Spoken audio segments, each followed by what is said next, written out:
Hello everyone. In this video we are going to see how to create Azure SQL database in Azure portal, and we will see various types of pricing tiers, firewall configuration, and we will see how to connect Azure SQL into our local machine.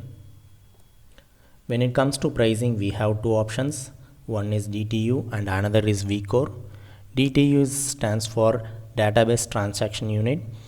Under DTU, you have something called eDTU, Elastic Database Transaction Unit. Suppose if you have multiple databases, and instead of configuring each and every databases, you can tag all your databases under one Elastic DTU. So under this, you can configure your configurations. And next, vCores. vCores provide a greater control over compute and storage. So instead of fixed, you can modify what kind of storage you want. So you have greater flexibility in case of vCore. Navigate to portal.azure.com. Hope you already saw my video on subscription and resource group. If not, please watch. So in order to create a SQL database, just click on create a resource and search for database, and just click on enter. So it's loading, just wait for a while. So we have multiple resources. So under this I'm looking for SQL database. Yeah, here it is there. Just click on SQL database and click on create, and here select the resource group. So I already have one resource group, so I'm selecting that. If you want to create new resource group, you can just click on this and create right here itself, and provide a database name. I'm just providing this, and then now we need to under server SQL server only these databases will be added. So with the server name, provide a server name, user ID, password. With this only we should be able to connect. So provide username and then password for this. I'm providing this tester and my password.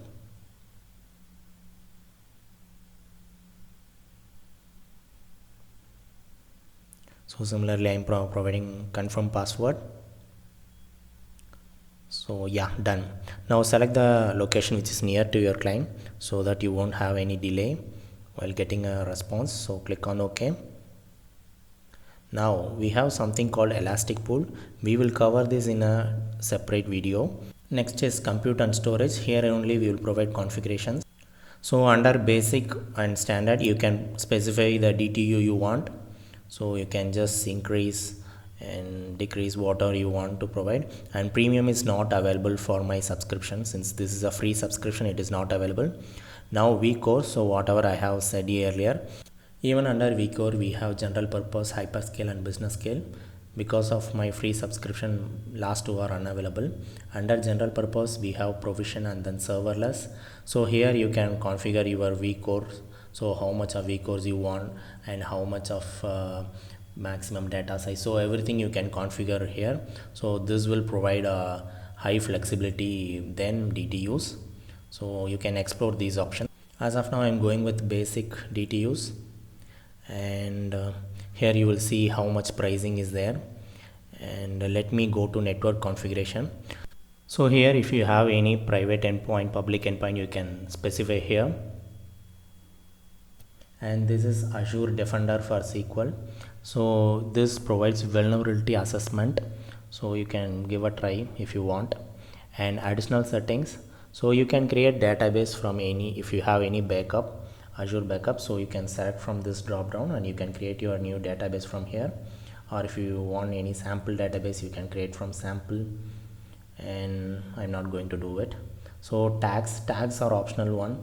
So this will provide you set of resources you can tag it. So this will help you to identify the resources, and everything looks good. Now click on create. So once you click, it will take couple of minutes to deploy. So let's wait for a while. Yeah, after 2 minutes SQL database is ready. Now go to resource just click on this,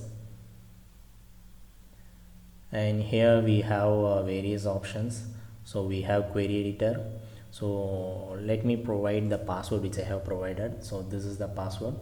Usually initial time it won't let us to access, so it should throw up error. Let me show. So I'm providing the password and clicking on OK. Yeah, here.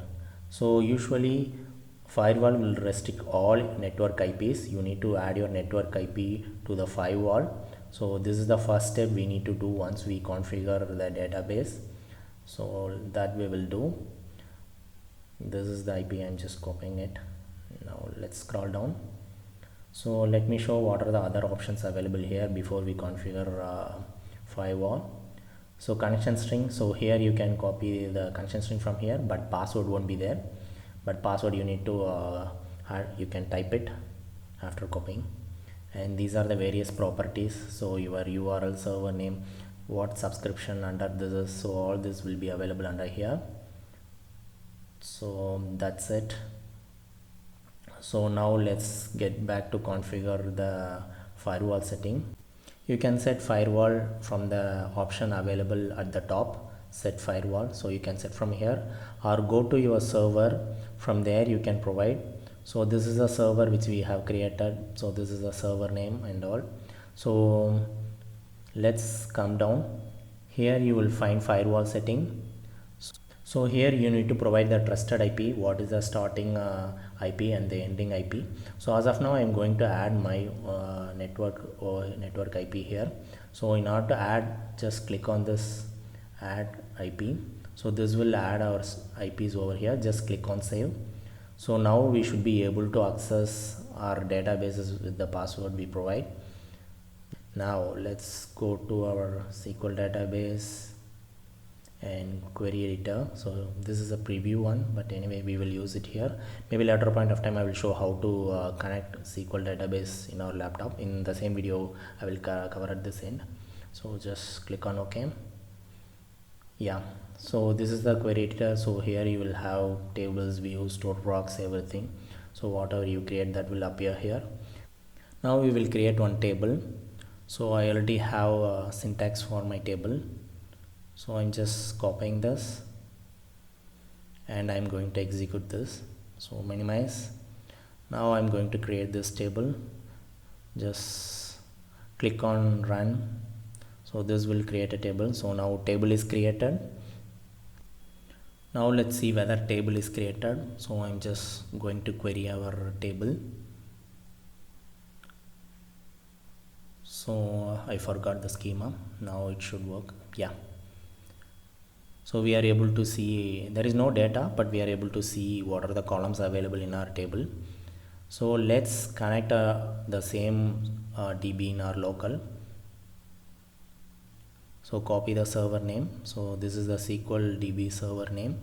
So provide it here and provide the login username and password over here.